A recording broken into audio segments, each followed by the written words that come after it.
Hello, my name is Mario Bora, and I am a full-time faculty member here in the mathematics department at Oakton, and it is my pleasure today to speak with you about Roman numerals. As part of this module, I have included a PowerPoint that discusses in more detail the Roman numerals and their symbols, our number system, the Hindu-Arabic numerals, as well as how to convert between the two systems. In this video, however, I would like to look at a couple of quick examples of how to go between the Roman numerals and the Hindu-Arabic numerals, our system and the Roman numerals. So imagine this video as a somewhat crash course. So if you kind of have seen this before and you just want to get a quick review, you can just look at this quick review. Quick review. Yeah, I said that a few times. So let's start by listing the symbols for the Roman numerals. So when the Romans did any sort of calculations, they would write out these symbols: I, V, X, L, C, D, and M. And so our number system, called the Hindu-Arabic number system, would convert each of these writing our numerals. So instead of I, we would write down 1. Instead of V, we have 5. For X, we have 10. L is 50. C is 100. D is 500. And M is 1000. So these symbols are the numbers that we are accustomed to working with, but the key here is that these symbols are two ways of writing the same thing. So the way we build our numbers is we write down different digits for 0 through 9, and then we add up to our number using place value. The Romans built their numbers by using these symbols to represent everything.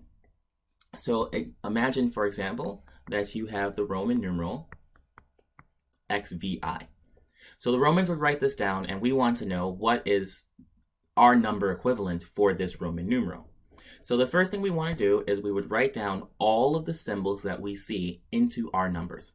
So we have X is 10, B is 5, and I is 1.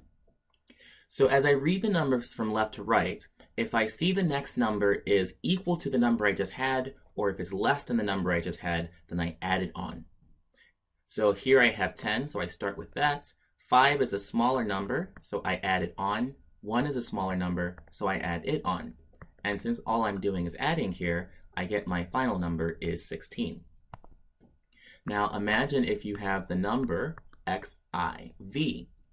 This is going to look almost like an identical case, because when I write the symbols once again, I have 10, 1, and 5. But now I have to be careful, because I start with 10 like I did before. The next number is 1, so I'm going to add that on. But then from 1, the next number is 5, which is actually a larger number than what I started with. So when you have a situation like this where the next number is larger, you immediately pause, you have to stop, and instead of just adding like we did with XVI, we actually have to do some subtraction here. So we group the two numbers together with parentheses where the next number is larger, and then what I'm going to write down here is 5 minus 1. So whenever the next number is larger in a Roman numeral, your next step is to group them together and subtract.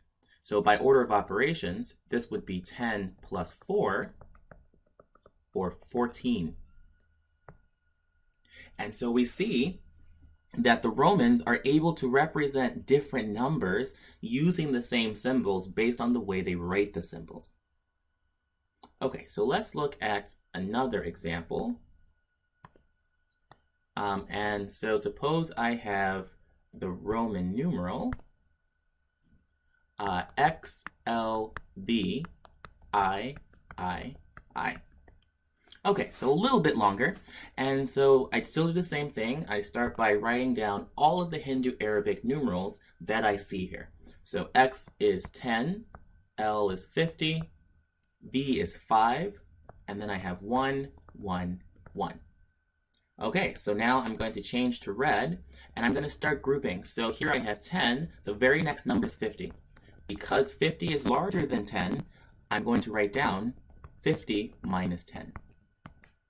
But then I move to 5, and so 5, next number is 1, that's smaller, so I add it on.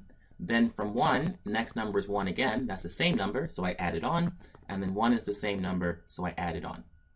So notice that the only subtraction I'm doing here is with the 50 minus 10 because L is a bigger symbol than X. And so we have 40 plus 5 plus 1 plus 1 plus 1, which is 8. And this gives me the number 48. Okay, so I think we have a clear understanding of how to work from Roman numerals into Hindu Arabic. Let's now take a look of how to work from Hindu Arabic, namely our numbers, into Roman numerals. So what we're going to see is that when trying to work backwards, if I were to say what number is, say, 1, then that would just be 1. If I started with 5, then that would just be V. If I started with 10, that would just be X. So we see that the symbols, when they're the regular symbols, go nicely together. Now, what if I were to start with the number 2? Now, in this case, I'm not going to write 5 because 5 is too big. V went too high. So the biggest I can get here is 1. So if I write down I to start with, then that means that I've put down 1, and so I only have 1 left over. And so then when I put my other I down, that means the Roman numeral for 2 is II, because it would be 1 plus 1. Now suppose we had the Roman numeral for 6. Then I would start with the highest symbol I can. So 1 is too small. V is 5, so that looks better. X is 10, that's way too big. And so that means I would put down a V for 5. When I put that V down, I now have 1 left over because I put down a 5. And so that means then that I have an I left over for that 1. And so the Roman numeral for 6 is VI because 5 plus 1 is 6. Okay, so now suppose, let me clear my screen here. And let's write down our symbols again. So we have I, V, and X, 1, 5, and 10. Suppose you had the number, let's say 14. Okay, so if I have the number 14, then I do the same thing. So I read my Roman numerals and I see X is as big as I'm going to go. Why is that? Because the next one would be L, which is 50, and 50 is way bigger than 14. So I write down X because that's 10, and by writing down that 10, I only have 4 left over. So from that 4, I can't put down 10 anymore. There are no 10s left. I can't put down 5 because that's too big, and yet I'm not going to write down, and I'll put this in green to make sure we see this, I. You may be asking yourself, 1 plus 1 plus 1 plus 1 is 4. Why can't I just write that for 4? The Roman numerals had a rule.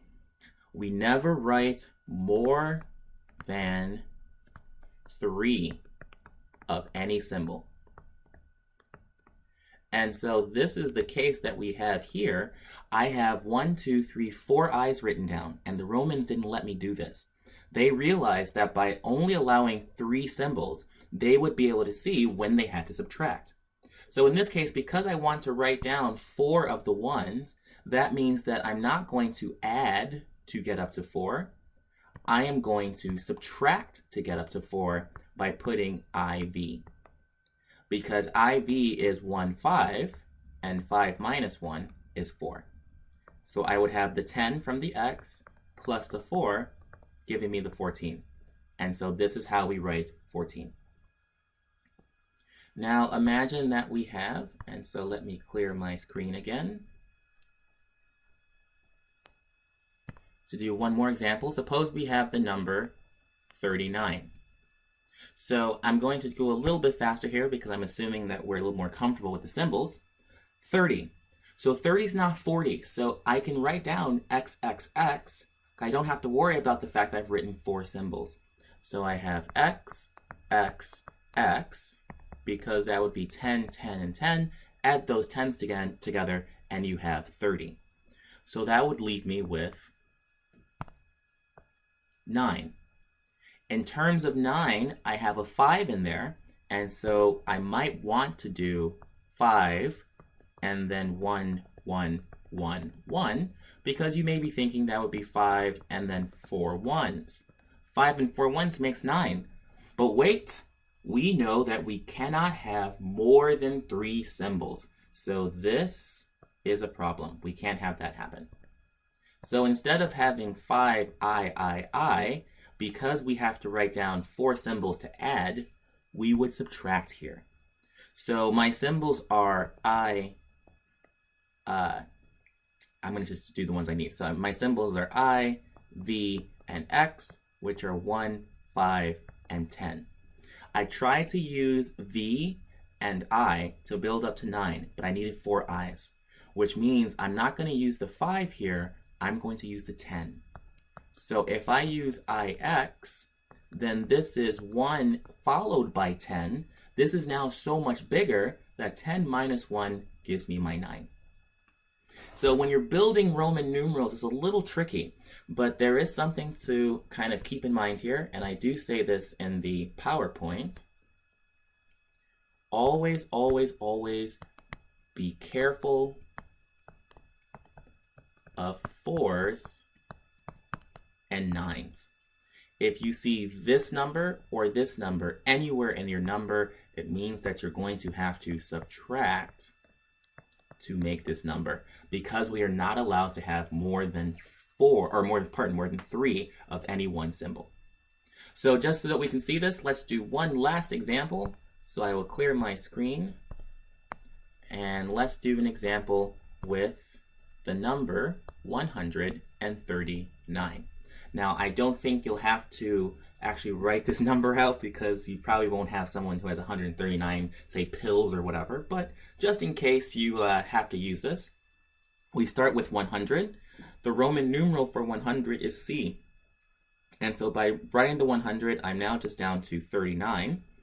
30 is 3 tens, so I write X, X, X for my 3 tens. And then 9, we have to be careful of 9s, it means I have to subtract. So 10 minus 1 is 9, so I would have IX. And then to check my answer, I have 100, 10, 10, 10, 1, and 10. Grouping these together, this is 10 minus 1.